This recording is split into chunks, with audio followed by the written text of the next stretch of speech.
জয়পুরের প্রায় 400 বছরের ঐতিহ্যে মাতোয়ারা বৈতল উত্তরবার গ্রাম দুর্গারূপী মা ঝগড়াই ভঞ্জনী দেবীর আকর্ষণীয় কাদা খেলায় আনন্দ উৎসবে মাতলেন সবাই। বাঁকুড়ার জয়পুর ব্লকের বৈতল উত্তরবার গ্রামে অনুষ্ঠিত হল প্রায় 400 বছরের প্রাচীন ঐতিহ্যবাহী কাদা খেলা বা জল ক্রীড়া উৎসব। মা ঝগড়াই ভঞ্জনী দেবীর পুজোকে কেন্দ্র করে বিজয়া দশমীতে আয়োজিত হয় এই উৎসব। দিনভর চলে এই অনুষ্ঠানকে কেন্দ্র করে মেতে ওঠে সমগ্র গ্রাম অঞ্চল। নারী পুরুষ শিশু কিশোর সকলের অংশগ্রহণে উৎসব রঙিন হয়ে ওঠে। ছোটদের উচ্ছ্বাস আনন্দ ও উদ্দীপনায় মুখরিত হয়ে ওঠে মন্দির চত্বর। ইতিহাসের পাতায় জানা যায়, বিষ্ণুপুরের মল্ল রাজাদের আমল থেকেই বিজয়া দশমীর দিন এই জল ক্রীড়ার সূচনা। জনশ্রুতি অনুসারে প্রথম রঘুনাথ মল্ল যুদ্ধের পথে বৈতাল গ্রাম অতিক্রমকালে মা ঝগড়াই ভঞ্জনী দেবীর দর্শন পান এবং তার আশীর্বাদে যুদ্ধে জয়লাভ করেন। সেই কৃতজ্ঞতা স্বরূপ তিনি দেবীর মন্দির নির্মাণ করেন। সেই সময় থেকেই আজও অব্যাহত রয়েছে এই অনন্য কাদা খেলা। প্রতি বছর বিজয়ার দিনে মন্দির প্রাঙ্গণে তৈরি বিশেষ মাটির বাঁধে স্থানীয় এলাকার 7টি বাঁধের জল ভরে রাখা হয়। হাঁটু সমান জলে মানুষজন জলক্রীড়ায় অংশ নেন এই খেলায়। জাতি ধর্ম বর্ণ নির্বিশেষে সকলে মিলেমিশে এই খেলায় অংশগ্রহণ করেন। কেউ একে অপরকে জল ছিটিয়ে, কেউ বা কোলাকুলি করে প্রকাশ করেন সৌহার্দ্য ও ভ্রাতৃত্বের বার্তা। সারাদিন ব্যাপী উৎসবের সমাপ্তি ঘটে বিকেলের দিকে। নিয়ম অনুযায়ী প্রতি বছর পাশের হিজলডিহা গ্রামের বক্সি পরিবারের প্রতিনিধি এসে বাঁধের জল কাটেন। এই রীতির মধ্য দিয়েই শতাব্দী প্রাচীন উৎসবের সমাপ্তি ঘটে। কথিত আছে, বক্সি পরিবারের এক পূর্বপুরুষ ছিলেন মল্ল রাজার সেনাপতি। সেই কারণে আজও তাদের বংশধরেরাই এই গুরুত্বপূর্ণ প্রথা পালন করেন। শুধু বৈতাল গ্রাম নয়, আশেপাশের বহু গ্রামের মানুষজনও প্রতি বছর উপস্থিত হয়ে অংশ নেন এই প্রাচীন উৎসবে। সমবেত আনন্দ, মিলন ও ঐতিহ্যের ছোঁয়ায় বৈতাল উত্তরবার গ্রাম আবারও সাক্ষী থাকলো শতাব্দী প্রাচীন কাদা খেলা উৎসবে। আজ শুভ বিজয়া দশমী। আমাদের এখানে মা ঝগড়ভঞ্জনী, মা দুর্গা ঝগড়ভঞ্জনীর উপাসনা হয়। এইখানে বিশেষত্ব হচ্ছে দশমীর দিন কাদা খেলা হয়। এখানে আপামর জনসাধারণ আসে, প্রথমে বাচ্চারা কাদা খেলা অংশগ্রহণ করে, তারপরে মায়েরা কাদা খেলে, তারপরে হচ্ছে বয়স্ক এবং ছেলে ছোটরা সব কাদা খেলে। তো এই কাদা খেলাটা চালু করেছিলেন আমাদের বিষ্ণুপুরের মল্লরাজ, এই মন্দির প্রতিষ্ঠা করেছিলেন এবং সেদিন দশমীর দিন কাদা খেলা হয়। এবং এই কাদা খেলা বর্তমানে কাদা খেলা চলছে। এই কাদা খেলাটা ততক্ষণই চালু থাকবে। এখানে সামনাসামনি যে একটি হিজলডিহা বলে একটি গ্রাম আছে, ওই হিজলডিহা গ্রামে আমাদের মল্লরাজদের আগে ওরা সেনাপতি ছিলেন, ওদের পদবি হচ্ছে বক্সি।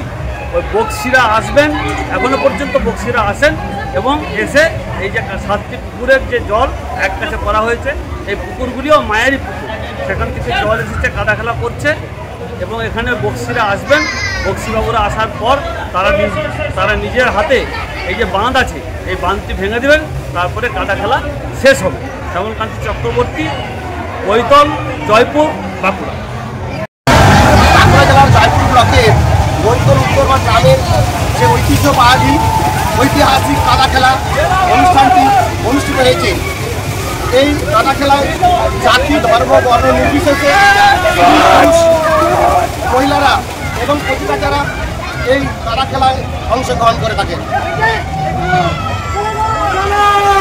কথিত আছে, বিষ্ণুপুরের মল্ল রাজা প্রথম রঘুনাথ মল্ল এই বৈতল গ্রামের পথ দিয়ে যুদ্ধের উদ্দেশ্যে রওনা হয়েছিলেন এবং এই বৈতলে ঝগড়ভঞ্জনী দেবীর দর্শন পান এবং প্রথম রঘুনাথ মল্ল তিনি মন্দির স্থাপন করেন এবং প্রতি বছর বিজয়া দশমীর দিন জল ক্রীড়া বা কাদা খেলা এই উৎসবটি শুভ সূচনা করেন। এখানে আমরা দেখছি যে কচিকাটা থেকে শুরু করে মহিলারা এবং পুরুষেরা তাদের যে সংস্কৃত ঐতিহ্য এবং সৌভাতৃত্ব সেটা প্রকাশ করছে, একে অপরের সঙ্গে ঘোরাঘুরি করছে, সৌহার্দ্য বিনিময় করছে। এটা সারা রাজ্যব্যাপী যে উন্মাদনা আমাদের এই বৈতল গ্রামের একটি ঐতিহ্যবাহী কাদা খেলা সেটি শুরু হয়েছে সকলের সহযোগিতায় এবং সুন্দরভাবে সেই অনুষ্ঠানটি চলছে।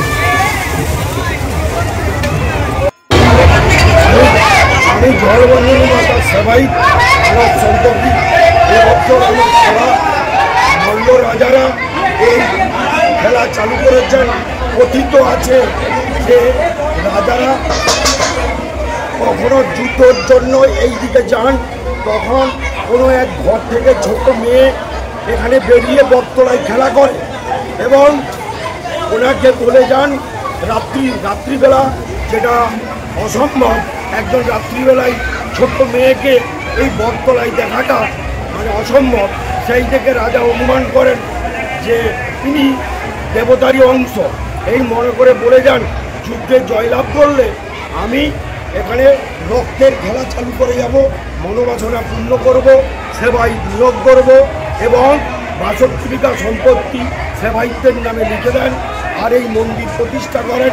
সেই থেকে অতি বিজয়া দশমীর দিন এই রক্তের খেলা শুরু হলেও যেটা মহামারী হিসাবে রূপ দেখা দেয়, তাই বর্তমানে এটা আর রক্তের খেলা হয় না, বর্তমানে কাদা খেলার রূপ নিয়েছে।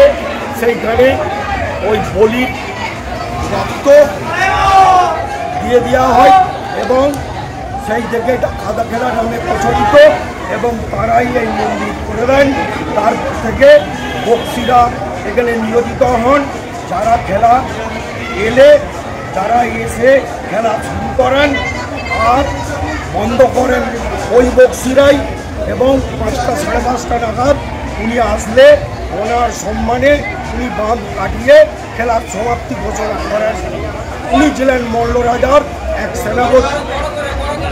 আপনার নাম? মানব সন্ত